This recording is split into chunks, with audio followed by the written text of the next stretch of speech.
Some way, somehow, I'm gonna make somebody mad with this video. You laugh and joke, but you and I both know it's true, okay? I'll throw Exhibit A here on the screen, but let's dive into the video for today. So we're not even 90 days fully into 2025, this new year. So how much have you spent on sneakers already? And yeah, I don't need you to actually write how much you've spent in the comment section. No, very similar to last week. I didn't say, hey, go ahead and put your net worth in the comment section of that video. But I do want you to kind of get that number together in your mind because you'd be surprised how many of you have probably already crept up to $2,000. That's right, 2,000 good dollars, good American dollars for 2025 already. Now, again, what is this video about? It's just a reminder to check in with yourself. That's it. This is not a video whatsoever telling you you're wrong if you spent a certain amount, that you shouldn't spend a certain amount, that there is a problem with you chasing the sneakers that you want, you love, and you can't wait to own. Not what this video is. It's actually not what any of my videos have been. And when I say check in, here are a few questions. Have you spent more than you intended to spend, more than you budgeted to spend already partway through March of 2025? Are you spending more every single month on sneakers than you're actually saving and investing? You know, adding to your bottom line and your net worth. And I posed that question, especially in this very uncertain economic landscape that we're currently in. And yes, we've seen portfolios take a dip, but if you're not anywhere near actual retirement like myself, then that's not the biggest concern for you. That is more so for those who are nearing retirement, or maybe they're already drawing from their retirement. But nonetheless, it is very important for you to be self-aware where you stand, how close you are to that specific age where you are no longer in the workforce, and more importantly, are you continuing to build on your assets and, have cash reserves in place versus just continuously running up credit cards or constantly spending money on things that are non-essentials. It's okay to admit the fact sneakers are non-essentials once you have a pair on your foot. And then lastly, do you still have credit card debt? And if you do, are you continuously charging possibly these new sneakers on that same card, racking up interest while still, again, carrying a balance? Because that's where we get into that danger area that I don't want you to be in. So again, these are just really great check-ins to have with yourself. And even if you are not in any of these positions in terms of the fact that maybe you don't have student debt anymore and you don't have credit card debt, because guess what? I am that individual.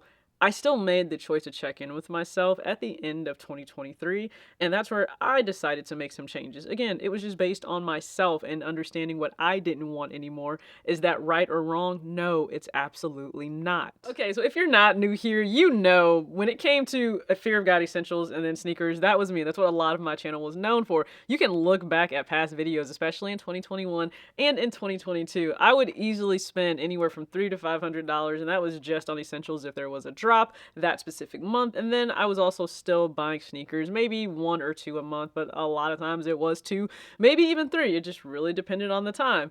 And again, wasn't anything wrong with that. There wasn't a problem just because I had my finances in order. But there did come a time where I said, hey, what I'm spending my money on, that's a very clear indicator of what I'm valuing the most at that time. And I want to point that out because, again, it was just simply at that time. There were certainly periods where I valued paying more on debt to be able to get myself out of it, whether it was paying extra on a student loan or paying off a car early, because I've done that numerous times. So I said, hey, I'm understanding now what I'm spending on something, or what I'm spending the most money on from discretionary funds. That certainly is saying, hey, I value this the most, but I continue to say to myself, well, I value being student loan free. I value not having those student loans, in my life whatsoever. And so I understood if I really wanted to get there, I was going to have to make some changes. And so I made the very intentional steps and took the necessary actions to pull back in certain areas to make sure that I was dedicating extra money as much as I could towards those student loans. I was still doing stuff for myself here and there because, again, I do believe in treating yourself while still looking towards the bigger picture of what you may want financially. And I was able to achieve that. You guys saw that here on the channel. And that's why I say it's all about you simply checking in based on what your goals may be, because I don't know those. And then I also had to ask myself this very important question. How often was I wearing a lot of those sneakers that I was buying? And that's because I work from home, so that changes so much, okay? It is a big game changer. Very much similar to someone, if you have a job or a career in which you can't really wear your shoes like that day to day, I mean, it just wouldn't be advantageous. Those shoes would be cooked. And that's actually going to segue right into one of my favorite sneaker YouTubers, and quite possibly one of your favorites. That's right, Mike Rich in Atlanta. He is one of the funniest individuals on YouTube. I stand by that. Love his vlogs, love his content. If you guys even didn't catch, like, his daughter went to her own sneaker ball. She was so adorable, especially in her bread. So again, I'm a big fan of Mike Rich's channel, and I caught his recent video where he actually ran down, he checked in with himself, and he said, hey, to start the year, we're not even at the end of February, and I've already spent $2,400 on sneakers. So buying sneakers is actually, even though that's what all I talk about on this channel, it's probably way down the line as far as priorities in my life. You feel me? Just buying sneakers. With that being said, man, I feel like we should just get into it. Every sneaker I bought this year so far, we're going to actually talk about a couple of them that's coming up. And, you know what I'm saying, whether I should go for them or just go ahead and be like, you know what, I'm good on those. I like them. I would definitely rock them, but I'm good on those. And y'all also know, before I get into the kicks, y'all also know that I am a truck driver. If I wear my brand new sneakers to work, they will be done just by the end of one day, probably in a couple of hours, because there's so much dust and dirt and grime in the back of my truck. There's so many things that my feet hit up against, like they would be over with. I don't work an office job, bro. I am literally a blue collar worker. I'm gonna pump my brakes. Number one, I'm gonna slow it down, because thinking about spending $2,500. Let's just say I spend $2,500 every 2 months. How many months is in a year? 12. So that's splitting down 6 times. That's $2,500 6 times, bro. 15 racks.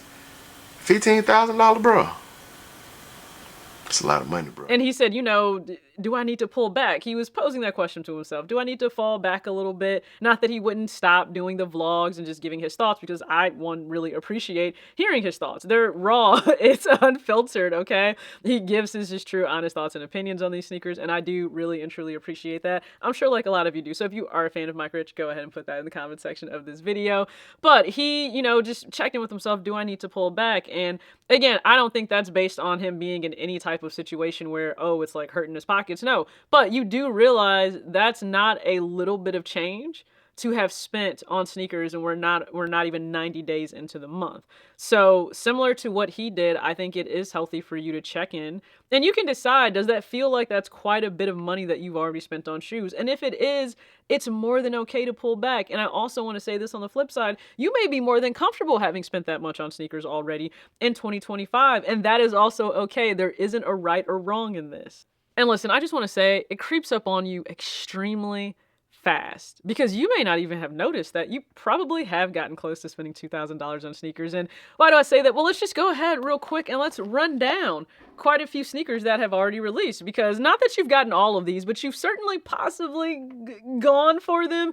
And if you did, and let's just say sneaker gods were blessing you and you hit on all of these, and these are just retros. We're not even going to pull up like a Joe Fresh Goods collaboration. We're not even going to venture into that area, okay? But let's just say you've possibly gone after and secured their Air Jordan 4 Brick by Brick, the Air Jordan 1 85 Bread, the Air Jordan 12 Flu Game, the Air Jordan 5 Black Metallic, the Air Jordan 1 Union, the Air Jordan 1 Black Toe, the Air Jordan 1 Low Royal. I know that was like more so overseas, whatever. I've seen people with it here in the States. The Air Jordan 9 Cool Gray, that just dropped. The Air Jordan 3 Lucky Shorts, which shout out to Eddie Wynn, because he gave a lot of love to that very underrated sneaker in a recent video. The Nike Galaxy Foam Posit, I guess just Nike retros, we'll just go ahead and say that. And then the Kobe 6 All-Star. Yeah, you're looking at close to $2,300 with just those.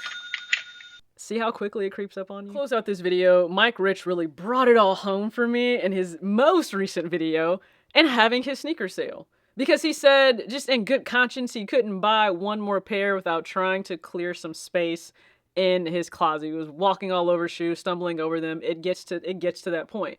What did I say about, what was it, a year ago, maybe 2 years ago? The number one enemy, the biggest problem for sneakerheads, it actually isn't money. It's going to be space. Space is finite. You can go earn more money to get the shoes. Space is finite. So you're left with two options. You can clear out sneakers in your closet like I've done, like Mike was able to do. I think he was able to get rid of 17 pairs already by the time he posted that video. Or you can pay for more overhead. And we all know how that is. You're literally dishing out more money to store shoes that you're not even going to see, that you clearly aren't wearing because you're not even seeing them unless you go to the storage unit and swap them out. So again, I am wishing him the best of luck and clearing out more shoes. That way he can make room for the new pairs that he will, you know, enjoy in 2025 and possibly beyond. I don't know. I know a lot of people have already made a video on saying, like, are people going to retire after 2025? I don't know. That seems to be the sentiment for half, and the other half are happy to continue to chase shoes. And if you didn't check the comment section of that video, oh my goodness, I was so tempted to do a whole reaction just to the comment section of that video because it really spoke to just the entire sneakerhead mentality and just the thoughts that run through your mind as you're trying to get rid of shoes, especially when you're watching it like from the outside in on someone else's collection. So if that is something you guys would want, you can go ahead and comment below in this video. That's something you would want. But again, this is just a reminder to check in with yourself. And if I've helped you in any way, just check in with yourself. Maybe reach your financial goals a little bit faster, prioritize those. Maybe you pulled back on sneakers, but you're still able to enjoy the ones you really, really want and love responsibly. That's all I could ever hope that you would take from my content, just humbly and truly. So I appreciate you if you've ever shared that sentiment, that I've helped you in some way. And hopefully, again, you check out my recent videos. As always, act your age, not your shoe size. Peace.